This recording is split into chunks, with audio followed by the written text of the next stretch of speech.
gudoomiyaha xisbiga mucaaradka ah ee Ucid Engineer Faysal Cali Waraabe ayaa maanta ka qayb galay xaflad qada sharaf ah oo lagu taageerayay musharax Cabdisalaan Maxamed Buraale oo u taagan golaha deegaanka degmada Burco kana sharaxan xisbiga mucaaradka ah ee Ucid. Cuqaasha iyo waxgaradkii xafladaasi ka soo qayb galay ayaa soo bandhigay taageerada iyo codka ay u hayaan musharax Cabdisalaan. aad baan u hambalyeynaya xisbiga waxaan idin sheegayaa gudoomiye iyo xogay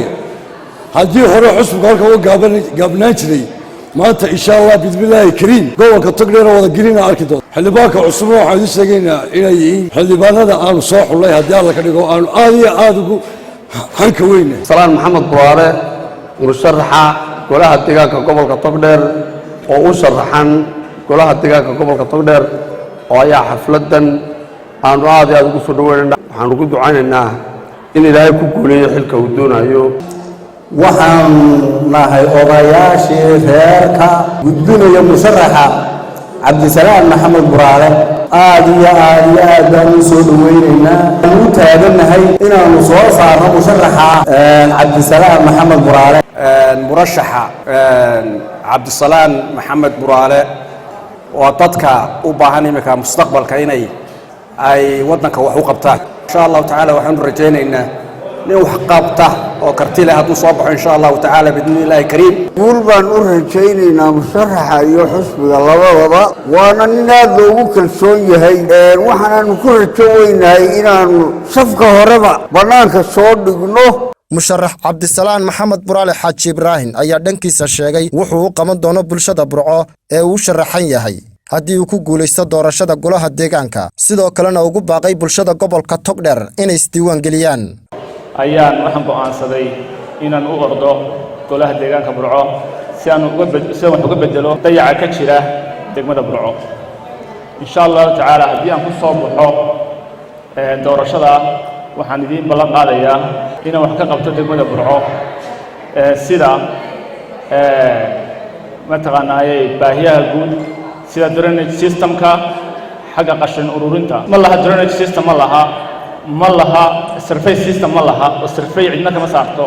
magaaladii lama mari karo traffic lama mari karo ma laha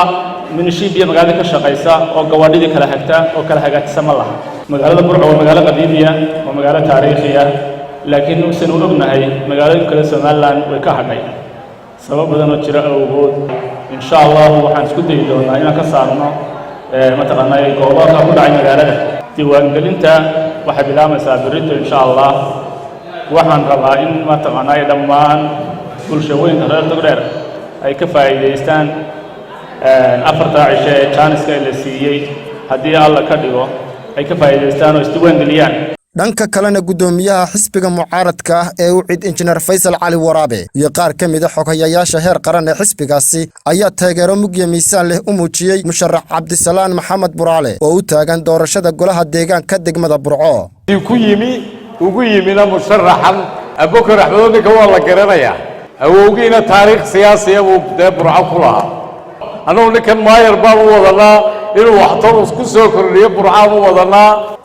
waxaan rajaynayaa ninka odaga dhalinyarada ee aadka u akhyaarka ah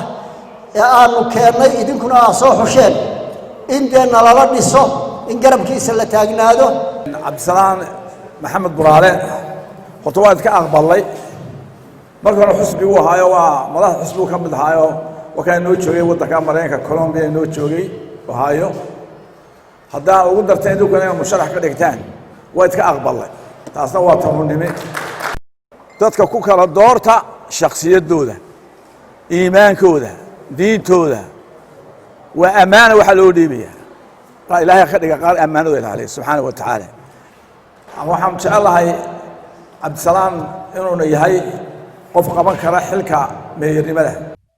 Xabiib Ciga Xasan Hon Cable TV magaalada Burco.